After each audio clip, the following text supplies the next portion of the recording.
የእግዚአብሔር ጸጋ ያልተገደበ የማይገባና ኃይለኛ።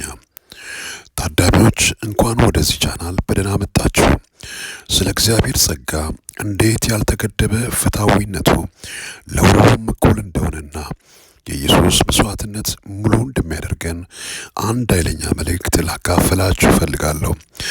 ብዙ ጊዜ በመንፈሳዊ ጉዟችን ብቁ እንዳልሆነን፣ ደካማና ውጤታማ እንዳልሆነን ይሰማናል። እውነቱ ግን ይህ ነው። የእግዚአብሔር ጸጋ በእኛ አቅም ላይ ሳይሆን ኢየሱስ ባደረገው ነገር ላይ የተመሰረተ ነው።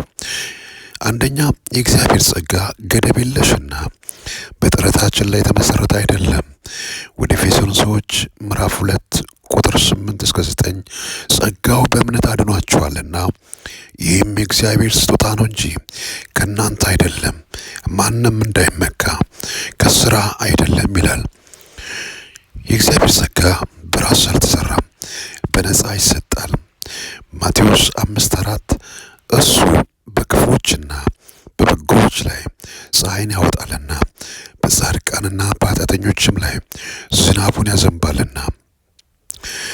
ምሕረቱ ለሁሉ ይገኛል፣ ስለተገባን ሳይሆን ስለ ፍቅሩ። ሁለተኛ፣ የእግዚአብሔር ፍትህ ለሁሉም እኩል ነው። ሮሜ ምዕራፍ 2 ቁጥር 11 ላይ እንደዚህ ይላል፣ እግዚአብሔር ለሰው ፊት አያዳላምና። ሌላው እግዚአብሔር ፍትሐዊ ነው። ይኸው አንዱን ከሌላው አያዳላም። ዝናብ ለሁሉም እንደሚያወርድ ጸጋውም እንዲሁ ነው። ደካማም ሆንክ ጠንካራ፣ የተሰበረም ሆንክ ሙሉ፣ ፍቅሩና ፍርዱ አንድ አይነት ሆኖ ይቆያል።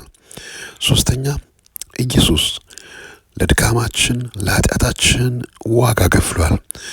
ሁለተኛ ቆሮንቶስ ምዕራፍ 12 ቁጥር 9 ላይ ጸጋዬ ይበቃችኋል፣ ኃይሌ በድካም ይፈጸማልና ይላል። ደካሞች፣ አቅመቢስ እና ተስፋ ቢስነት ሲሰማን እግዚአብሔር የእኛን ውድቀቶች አያይም፣ የኢየሱስን ብቃት ያየዋል። ኢየሱስ አስቀድሞ ለኃጢአታችን ለፍርሃታችንና ለድክመታችን በደሙ ከፍሏል። ፍጹም መሆን አያስፈልግም፣ በጸጋው መታመን አለብህ። አራተኛ፣ በራሳችን የመታመን አደጋ። አንዳንድ ጊዜ ጥሩ ስትሰራ በራስ የመተማመን ስሜት ይሰማሃል። ብዙ ትናገራለህ፣ ጠንካራ ንጹሕ እንደሆንክ እየተሰማ ራስን ትገልጣለህ። ነገር ግን ከዚያ አንድ ስህተት ስትሰራ እና ወደኋላ ስትጎተት በራስ መተማመንህና ሞገስህ ሙሉ ለሙሉ ይጠፋል። ግን በራስ መደገፍ አቁመ ብቃቴ እግዚአብሔር ነው ስትል፣ በደሙ እኔ ንጹሕ ነኝ እና ነጻ ነኝ ስትል፣ በራሴ ሳይሆን በሱ እችላለሁ ብለህ ስትናገር ስታስብ፣ ዓይንህን ከራስህ ከሰው አንስተህ በሱ ላይ ስታደርግ ትችላለህ። ምክንያቱም የሰው ጽድቅ እንደ የመርገም ጨርቅ ነው።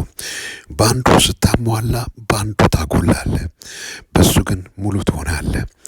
ኢሳይያስ 40:31 እግዚአብሔርን በመተማመን የሚጠባበቁ ግን ኃይላቸውን ያድሳሉ ይላል።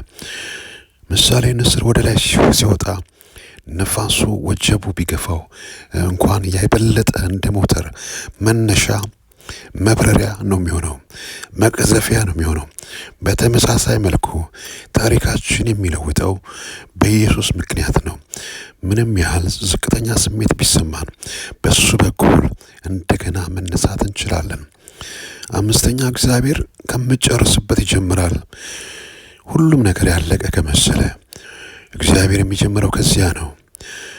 በዘመድ፣ በትምህርት፣ በአካውንት፣ ባለበት ሀገር ያለህን ትምክህት ስጨርስ እሱ የራሱን ብቃት ሊያሳይ በ11ኛው ሰዓት ይመጣል። እሱ የተሰበረውን ይጠግናል፣ የደከሙትን ያበረታል፣ የጠፋውን ይመልሳል። መዝሙረ ዳዊት ምዕራፍ 103 ቁጥር 1 ነፍሴ ሆይ እግዚአብሔርን ባርኪ፣ አጥንቶቼም ታላቅ ስሙን ባርኩ። ኃጢአትሽን ይቅር የሚል ደዌሽን የሚፈውስ ነፍስሽን ከጥፋት የሚያድናት ምኞትሽን ከበረከት የሚያጠግባት ጎልማሳነትሽን እንደ ንስር ያድሳል። ያለፈው ታሪክ አይገልጽህም። ስህተቶች የእግዚአብሔር ጸጋ አያቆሙትም። ዳዊት መዝሙረ ዳዊት ላይ 23:6 ላይ ቸርነትና ምሕረትህ በሕይወቴ ዘመን ሁሉ ይከተለኛል እንዳለ ሁሉም እንደ ንስር እንደገና መነሳት ይቻላል። ስለዚህ ውድቀትን ሳይሆን በክርስቶስ ኢየሱስ መነሳትን አስብ።